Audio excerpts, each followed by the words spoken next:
हाय दोस्तों, आपका स्वागत है टीच वेल इन बिहार में। आज हम देखेंगे लेक्चर नंबर 12 संप्रेषण का यूनिट 2। आज का टॉपिक है जीवन कौशल, आत्म जागरूकता एवं आत्म विश्लेषण। आत्म जागरूकता एवं आत्म विश्लेषण। पहले हम यहाँ पे जीवन कौशल के बारे में देखते हैं। इसी लेक्चर में हम आत्म जागरूकता एवं आत्म विश्लेषण के बारे में भी पढ़ेंगे। चलिए, जीवन कौशल क्या है ये देख लेते हैं। अपने जीवन को सरल एवं सहज बनाना ही जीवन कौशल कहलाता है। यानी कि वैसे कौशल जिसके द्वारा हम अपने जीवन को सरल एवं सहज बनाते हैं। सरल एवं सहज यानी कि आसान तरीका से, आसान और बहुत ज़्यादा सुविधाजनक रूप बना सकते हैं। किसके द्वारा? अपने जीवन कौशल के द्वारा। जीवन कौशल क्या है? तो पहले जानिए कौशल क्या है। कौशल वह चीज़ होता है जिसके सहायता से हम लोग अपना कोई भी काम आसानी से कर सकते हैं, उसको कौशल कहते हैं। तो जीवन कौशल यानी कि जीवन को आसानी से व्यतीत करना, यानी दैनिक जीवन को कि रोज आने वाले काम में, वैसे कौशल जो रोज आने वाले काम कि अपने हमारे दैनिक जीवन में रोज आने वाले समस्याओं को सॉल्व करने में मदद करते हैं, उसी को जीवन कौशल कहते हैं। यानी कि उससे जो भी हमारा जीवन है वो सरल एवं सहज बन सके, वैसे कौशल को जीवन कौशल कहते हैं। फिर उसके बाद अनुकूल तथा सकारात्मक व्यवहार की वे योग्यताएं जो व्यक्तियों के जीवन में सहयोगी बनती हैं। व्यक्तियों के जीवन को सरल एवं सहज बनाने के लिए उन व्यवहारों के बौद्धिक गुण को ही जीवन कौशल कहते हैं। सकारात्मक व्यवहार, वैसे सकारात्मक व्यवहार यानी कि जो भी आपके अच्छे के लिए हो, सही के लिए हो, वैसे सकारात्मक व्यवहार की योग्यताएं। यानी कि जैसे कि आपको कोई काम करवाना, मैंने कुछ दिन पहले वाले वीडियोस में वहाँ बताया था कि अपना काम करवाना हो तो वहाँ पे हमको सरल एवं सहज होना पड़ता है। यानी कि अपने आप को झुकाना पड़ता है, वहाँ पे झुकना पड़ता है किसी और के सामने, जो आपसे ऊपर है उनके सामने। तो वही हो गया कि वही सकारात्मक व्यवहार। वहाँ पे आप अपना अच्छाई दिखाइए और उनकी योग्यताओं, जो व्यक्तियों को जीवन में सहयोगी बनती है, यानी कि उनके जो भी काम हो उनमें सहयोगी बनेंगे। आप जैसे कि अपने आप को वहाँ पे सरल रखने की कोशिश करेंगे तो आगे जो आपसे ऊपर अधिकारी हैं वो आपका बिहेवियर सब कुछ नोटिस करेंगे।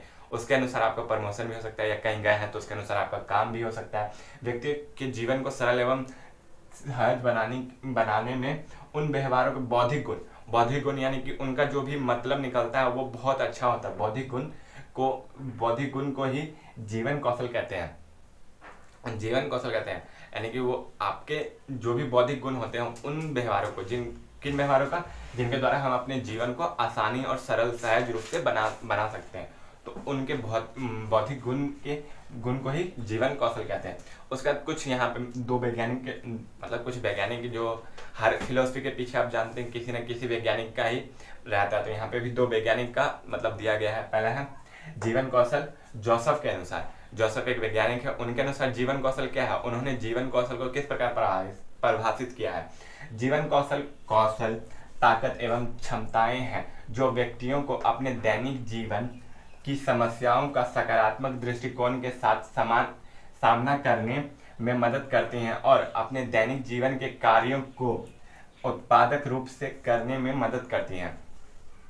इन्होंने वही कहा कि जीवन कौशल एक कौशल है या ताकत है या क्षमता है किसी भी व्यक्ति की, जिसके द्वारा वह अपने दैनिक जीवन में होने वाले समस्याओं का सकारात्मक रूप से, जो भी उनके जीवन में समस्याएं आते हैं दैनिक जीवन यानी रोज यानी रोजाना रूप से जो भी उनके जीवन में समस्याएं आती हैं उनको वो आसानी से सामना कर पाते हैं। किसके द्वारा?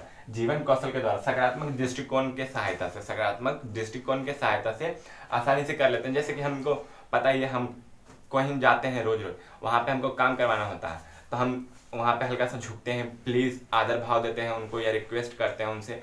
तो वही हुआ कि हम अपने सकारात्मक दृष्टिकोण वहाँ पे हम दिखा रहे हैं ना, अपने आप को अच्छा दिखाने की कोशिश कर रहे हैं। तो उनके साथ ही हम सामना करते हैं आने वाले मुश्किलों का, यानी कि वहाँ पे जो भी मुश्किल आने वाले थे उनसे हम सामना करते हैं और दैनिक जीवन में आते हैं वो लोग हुए तो उनमें मदद करते हैं और दैनिक जीवन के कार्य को उत्पादक रूप से, यानी कि जो भी उनके कार्य होने वाले, उनसे जो भी हमें फायदा होने वाला है उसका उत्पादक यानी कि उस कार्य को करने में मदद करता है। ये तो था किसके अनुसार? जोसेफ के अनुसार। अब देखते हैं हेम्बर्ग्स के अनुसार जीवन कौशल प्रशिक्षण जीवित रहने, दूसरों के साथ रहने और एक जटिल समाज में सफल होने के लिए मूल कौशल के शिक्षण के रूप में परिभाषित किया जाता है। देखिए यहाँ पे इन्होंने क्या कहा है, जीवन कौशल एक प्रशिक्षण है, यानी कि एक प्रकार का शिक्षा है, एक प्रकार का शिक्षा है, एक प्रकार का प्रशिक्षण, यानी कि किसी को सिखाया जाता है, वैसा है जीवन कौशल। जीवित रहने के लिए, यानी कि आदमी को जीवित रहने के लिए वैसा है जीवन कौशल की। जैसे कि देखिए अभी मैंने यहाँ पे भी बताया कि हमारे दैनिक जीवन में जो भी कार्य होते हैं उनको उनको करने के लिए जो भी कौशल का हम उपयोग करते हैं उसी को जीवन कौशल कहते हैं। तो वही ये प्रशिक्षण है जीवित रहने के लिए, आदमियों को जीवित रहने के लिए, साथ ही दूसरों के साथ रहने के लिए। यानी ये नहीं कि आप खुद ही में जीवित हैं सब कुछ, दूसरे समाज के साथ भी तो आपको चलना होता है ना, तो वही दूसरों के साथ रहने के लिए और समाज में अपने आप को एक अलग जगह मतलब अलग रूप से दिखाने के लिए या अलग जगह दिलवाने के लिए जीवन कौशल आना बहुत महत्वपूर्ण है। वही जटिल समाज में सफल होने के लिए मूल कौशल के शिक्षण के रूप में परिभाषित किया जाता है। यानी कि उसमें जो भी आता है मूल कौशल, यानी कि जैसे कि आदर भाव करना, किसी के प्रति हमको नफरत नहीं रखना चाहिए, ईर्ष्या नहीं रखना चाहिए, द्वेष नहीं रखना चाहिए। वही मूल कौशल, यानी छोटे छोटे बातों का ध्यान रख के हम लोग अपने आप को और ज़्यादा अच्छा बना सकते हैं। किसी के प्रति हम लोग ज़्यादा दयावान भी नहीं होना चाहिए, थोड़ा बहुत लिमिट तक, तो वही अपने आप को और अच्छा बना सकते हैं। उसी के रूप में, उसी के शिक्षण के रूप में, यानी कि वही जो सिखाया जाता है उसी के शिक्षण के रूप में परिभाषित किया जाता है किसको, जीवन कौशल को। जीवन कौशल में अभी आगे थोड़ा सा और बचा हुआ है, तब तक आप इसको नोट डाउन कीजिए, मिलते हैं। जैसे कि अभी कुछ दिन पहले मैंने जोसेफ और हेम्बर्ग के अनुसार बताया था कि उन्होंने जीवन कौशल के बारे में क्या क्या कहा, वैसे अभी WHO के अनुसार बताता हूँ। जब WHO के अनुसार WHO ने 10 जीवन कौशल बताए हैं। उन्होंने उसके अनुसार कौन, WHO यानी कि वर्ल्ड हेल्थ ऑर्गेनाइजेशन के अनुसार, जो कि एक अंतर्राष्ट्रीय संस्था है, उसके अनुसार 10 जीवन कौशल होते हैं। वो इस प्रकार है। पहला आत्मानुभूति यानी कि अपने बारे में जानना और अपने अनुसार सब कुछ अनुभव करना। आत्मानुभूति। सहानुभूति, किसी के प्रति अपना सद्भावना या उसके प्रति सहानुभूति रखना, नहीं बोलते हैं बहुत ज़्यादा दयालु है तो उसके प्रति वो सद्भावना रख रहा है। समस्या का समाधान, अपने आने वाले समस्याओं का समाधान करना, उसका परीक्षण करना, निरीक्षण करना और निष्कर्ष देना, निर्णय लेना, यानी किसी चीज़ के बारे में निर्णय लेना, आपको जल्द से जल्द सोचना चाहिए, उसके बारे में समझना चाहिए। सृजन सोच, किसी भी चीज़ को करने का, यानी किसी भी चीज़ को नया चीज़ करने का सोच रखना चाहिए हमेशा आपको। सृजन सोच। प्रभावी संप्रेषण, प्रभावशाली संप्रेषण एवं प्रभावी संप्रेषण एक ही है। प्रभावी संप्रेषण के बारे में ऑलरेडी पिछले 2-3 लेक्चर हो चुके हैं, तो इसके बारे में तो उतना बताने की जरूरत है नहीं। तनाव से निपटना, यानी कि किसी भी चीज़ के बारे में आपको तनाव नहीं लेना चाहिए, उसको जितना जल्दी से जल्दी होके करना चाहिए, तनाव आने नहीं देना चाहिए अपने पास। भावुकता पर नियंत्रण, यानी कोई भी चीज़ सुन के आपको तुरंत भावुक नहीं होना चाहिए, उसका कोई गलत फायदा भी उठा सकता है, इसलिए आपको अपने भावनाओं को नियंत्रण में रखना चाहिए, अपने भावुकता पर नियंत्रण रखना चाहिए। आलोचनात्मक सोच पर अपने आलोचनात्मक सोच पर काबू रखना चाहिए। यानी कि किसी के बारे में हम कुछ भी बोल रहे हैं, आलोचना किए जा रहे हैं कि हाँ ये वैसा है, वो ऐसा है, वैसा कुछ नहीं करना चाहिए हमको। अतःव्यक्तिक संबंध, यानी कि हर एक चीज़ से हमको अपने संबंध बना के रखना चाहिए। मतलब ये सोचना चाहिए कि हाँ इससे हमारा ये संबंध है, सब कुछ सोचते रहना चाहिए। व्यक्तिगत संबंध यानी उससे जुड़ा हुआ रहना चाहिए हमको। उसका इनको डिफाइन भी किया है मैंने, तो चलिए आप पहला देखते हैं। पहला क्या है? आत्मानुभूति के बारे में जानते हैं। स्वयं की जिम्मेदारियों को समझना, अपने कर्तव्यों का निर्वहन करना आदि। वही है अभी जो मैंने पहले बताया यहाँ पे, आत्मानुभूति, अपने आप को समझना, मतलब स्वयं की जिम्मेदारियों को समझना, अपने कर्तव्यों का निर्वहन करना आत्मानुभूति होता है। ये नहीं कि हमको ये काम करना है, कोई भी काम करना है उसको हम किसी और पे टाले जा रहे हैं, नहीं, वो हमारा काम है तो अपने काम को, हम जिम्मेदारी को समझते हुए उस काम को करना चाहिए हमें। उस काम के प्रति हमारा कर्तव्य है तो वो भी हमें करना चाहिए। वही है अपने आप को, मतलब आत्मानुभूति करना, अपने आप को समझना। उसके बाद क्या है? सहानुभूति, खुद को दूसरे की जगह पर रख कर सोचना, दया भाव, सद्भावना दिखाना। यानी कि किसी भी समस्या को सुनते हैं हम, या किसी के प्रति कोई भी चीज़ हो रहा है तो उसकी जगह पे अपने आप को रख के सोचना चाहिए कि हाँ उसको कैसा लगता होगा, वो गलत है या सही है, तो वही उसी के अनुसार उसकी जगह पे खुद को रख के सोचना, उसके प्रति सद्भावना दिखाना, यानी सहानुभूति रखना उसके प्रति कि हाँ सब कुछ है, ठीक है कि नहीं है, वही है। फिर दया भाव सद्भावना दिखाना, दया भाव और सद्भावना दिखाना भी चाहिए उसके प्रति। ये नहीं कि अपने उसकी जगह पे हम अपने आप को रख के सोच लिए, अगर जो गलत है तो सही है, कोई दिक्कत नहीं है, उसको गलत तो गलत ही कर दिया है। ये नहीं कि वो गलत भी नहीं है, उसके जगह पे अपने आप को रख के हम सब कुछ समझ गए, उसके बाद भी हम उसके प्रति दया भाव नहीं दिखा रहे हैं तो सहानुभूति में नहीं आएगा। वो सहानुभूति अगर हम नहीं दिखाते तो फिर आने वाले समय में हम क्या पता किसी चीज़ की जरूरत रहे उससे तो वो हमको प्राप्त ना हो, तो वहाँ पे हमारा जीवन कौशल यानी कि जीवन कठिन बन सकता है वहीं। तो अब यही कौशल रहता, सहानुभूति कौशल हमारे पास रहेगा जिससे हमारा जीवन सरल बन सकता है और वही हमारा जीवन कौशल कहला गया। फिर समस्या का समाधान, समस्या के बारे में जानना। जैसे कि पिछले शायद तकनीकी संप्रेषण वाले लेक्चर में मैंने एक उदाहरण दिया था पंखा का। समस्या का समाधान, अगर जो समस्या हमको पता ही नहीं रहेगा, समस्या के बारे में हमको ज्ञान ही नहीं रहेगा, यानी पंखा जो मैंने उदाहरण दिया था वही उदाहरण लेकर भी चलते हैं कि पंखा के बारे में हमको ज्ञान ही नहीं रहेगा तो हम उसको सुधारेंगे क्या, उसमें मतलब खराब हो तो उसको समाधान कैसे करेंगे। तो ये समस्या के बारे में हमको संपूर्ण ज्ञान रहना चाहिए, समस्या के बारे में। और ऊपर से फिर फैन के बारे में, मतलब फैन का उदाहरण लेके चले तो फैन के बारे में हमको संपूर्ण ज्ञान रहना चाहिए। समस्या को समझना और परखना चाहिए कि हाँ क्या हुआ है, तो अगर फैन नहीं चल रहा तो क्या हुआ है। पहले उसमें वायर जल सकता है, कोई भी कंडीशनर खराब हो सकता है, उसका जो तांबा लपटा रहता है वो जल सकता है, तो कुछ भी हो सकता है। तो वही समझना चाहिए हमको और परखना चाहिए कि क्या हुआ क्या नहीं हुआ। फिर परीक्षण तथा निष्कर्ष देना, परीक्षण करने के बाद उसके बाद निष्कर्ष देना कि हाँ ये चीज़ हम करेंगे तो ये चीज़ हो सकता है, क्या हम खुद ठीक कर सकते हैं, दुकान ले जा सकते हैं, तो वही टेक्निकल स्किल के लिए। तो वही हो गया कि समस्या का समाधान ऐसे हम कर सकते हैं। तो यही चीज़ अब देखिए, इतना सब कुछ हम करेंगे ही तो हमारा जीवन आसान बनेगा कि नहीं। तो वही एक जीवन कौशल वो है जो हमारे समस्याओं को समाधान करता है, सरल एवं सहज बनाता है हमारे दैनिक जीवन को। तो ये सब समस्या को हम जाने, ये सब कौशलों को हम जानेंगे तो हम अपने आप को और मतलब कि इम्प्रूव कर सकते हैं, हमारा जीवन कौशल और ज़्यादा अच्छा बन सकता है, जिससे हमारा जीवन भी अच्छा बन सकता है। तो भैया अब यहाँ से 4 से लेके आगे अभी थोड़ी देर में देखते हैं, तब तक आप इसको नोट कीजिए। अभी 3 तक समझाया था, यहाँ से 4 देखते हैं। 4 क्या, निर्णय लेना। निर्णय के समय समाधान, विकल्प, प्रभाव संबंध, लोगों, संभावित परिणाम के बारे में सोचना। यानी कि जो भी हम निर्णय लेंगे उससे क्या समस्या का समाधान विकल्प है हमारे पास, संसाधन विकल्प है, प्रभाव क्या होगा उस निर्णय का, संबंधित परिणाम क्या होगा, उससे जुड़े लोगों को क्या होगा, हानि होगा या लाभ होगा ज़्यादा। फिर संभावित परिणामों के बारे में हमें सोचना चाहिए और अधिक से अधिक हमें उसके बारे में सोचना और समझना चाहिए कि उससे जुड़े लोगों के साथ क्या होगा क्या नहीं होगा, उसका परिणाम क्या होगा। उसका क्या है, निर्णय की इच्छा शक्ति पर टिके रहना। निर्णय की इच्छा शक्ति यानी कि आपने जो भी निर्णय लिया है उसके या सही हो या गलत रहो उस पर टिका रहना कि हाँ हमने जो निर्णय लिया वो बहुत ज़्यादा अच्छे तरीके से सोच समझ के लिया है।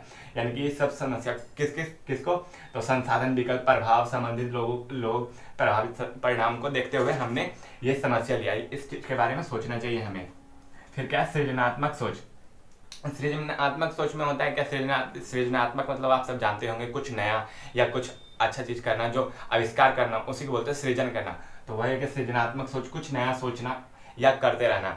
कुछ नया सोचना यानी कि जो काम हम समाज जिस तरीके से करते आ रहा है उस तरीके से नहीं, कुछ अलग तरीके से करना या सोचना उसके बारे में कि हाँ इस तरीके से करेंगे तो और ज़्यादा अच्छा हो सकता है।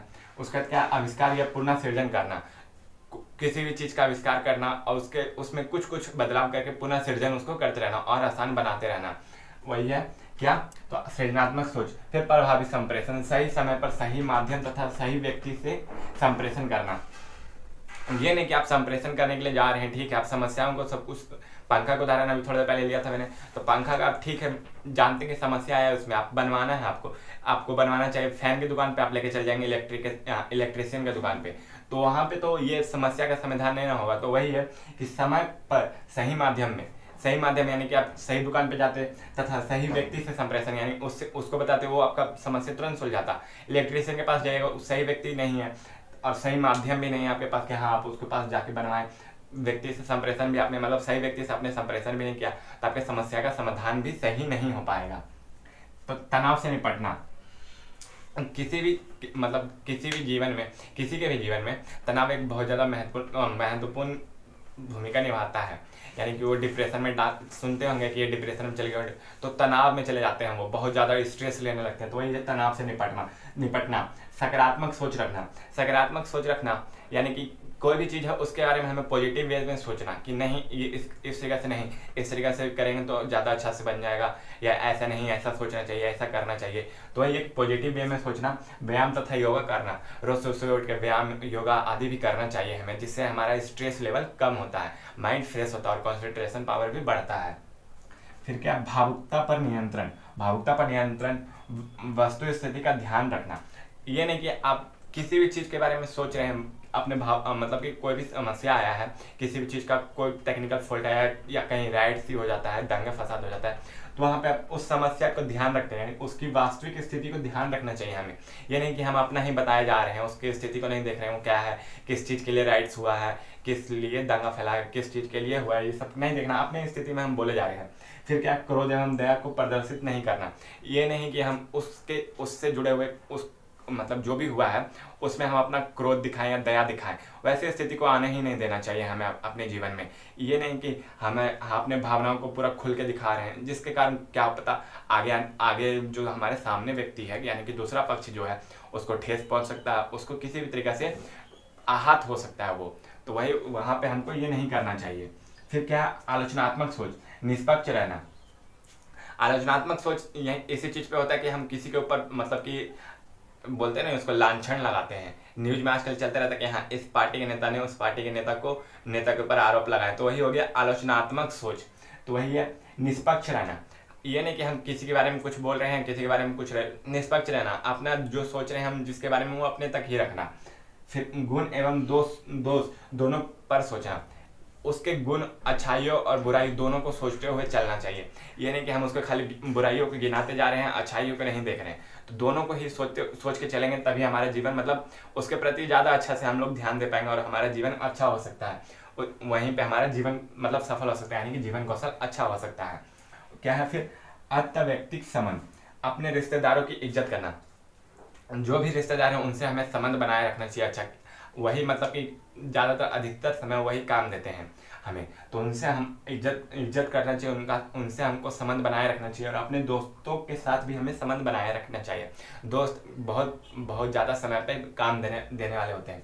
तो ये अपने दोस्तों को, यही सब था इन WHO के अनुसार, यही सब 10 जो मैंने बताया वही हमारे जीवन कौशल है। यानी कि इन सब चीज़ों के द्वारा यही सब कौशलों के द्वारा हम अपने जीवन को सक्षम और ज़्यादा सरल बना सकते हैं। तो वही है कि इन सब कौन कौन से 10 थे, तो वह जो अभी मैंने बताया। चलिए अब यहाँ पे ये जीवन कौशल खत्म होता है, लेकिन आत्म जागरूकता एवं आत्म विश्लेषण नेक्स्ट वीडियो में देखेंगे। ऑलरेडी 20-25 मिनट का हो चुका होगा। चलिए अब इसका क्विक रिवीजन एक बार कर लेते हैं। क्या है, पहले जीवन कौशल क्या है, तो अपने वैसे कौशल अपने अंदर मतलब किसी व्यक्ति का वैसा कौशल जो उसके जीवन को सरल एवं सक्षम बनाने में काम आता है, उसी को जीवन कौशल कहते हैं। या वैसा व्यवहार, किसी व्यक्ति का वैसा व्यवहार जो उसके जीवन को सरल एवं सक्षम बनाने में काम आता है, उसी को जीवन कौशल कहते हैं। जीवन कौशल दो वैज्ञानिकों के अनुसार क्या कौन कौन वैज्ञानिक थे, पहले तो जोसेफ के अनुसार क्या था, जीवन कौशल एक प्रकार का ताकत सक्षमता शायद था, जिसकी सहायता से हम अपने दैनिक जीवन में मतलब साक्षरता दृष्टिकोण से समस्याओं का समाधान आदि कर सकते थे। फिर हेम्बर्स के अनुसार क्या था, तो हेम्बर्स के अनुसार वो एक ऐसा प्रकार का कौशल था जिसके सहायता से हम अपने जीवन में जो भी आने वाले समस्याएं हैं उनको सुलझाकर उसी के रूप में परिभाषित कर सकते हैं। उसका WHO के अनुसार 10 जीवन कौशल बताए गए थे, उसमें से 3 मैंने पिछले बताया, इससे पहले बताया, और यहाँ पे बाकी 7 लिखे हुए हैं। क्या क्या थे, तो यहाँ पे जैसे लिखा हुआ है, निर्णय लेना, समस्या का समाधान करना, अपने भावनाओं पे कंट्रोल करना मतलब भावुकता पर नियंत्रण रखना, आलोचना नहीं करना किसी का, फिर सहानुभूति रखना किसी के प्रति, फिर आत्म विश्लेषण करना जो भी था, मतलब अपने बारे में सोचना आदि, फिर भावुकता तनाव से निपटना आदि, यही सब था क्या, जीवन कौशल यहाँ खत्म होता हो सकता है। तो नेक्स्ट वीडियो में उसके कुछ उदाहरण भी मैं बता दूंगा। तो यहीं पे जीवन कौशल समाप्त होता है। अब हम लेक्चर नंबर 13 में मिलेंगे, जो किस पे रहेगा, आत्म जागरूकता एवं आत्म विश्लेषण पे। होप सो ये दो तीन लेक्चर में शायद यूनिट समाप्त हो जाए। उसके बाद मिलते हैं नेक्स्ट वीडियो में। थैंक यू की watch teach world in Bihar. नए व्यूअर प्लीज़ हमारे चैनल को सब्सक्राइब करते, ज़्यादा से ज़्यादा लाइक करें। लाइक बहुत कम करते हैं, व्यू ज़्यादा रहता है दोस्तों, प्लीज़ लाइक कीजिए। हमारे इंस्टाग्राम ID टीच वर्ल्ड पे भी आप जाके वीडियो देख सकते हैं। वहाँ पे भी ये वीडियो उपलब्ध रहेगा। Thank you. Keep watch teach while in Bihar, note कर लीजिए।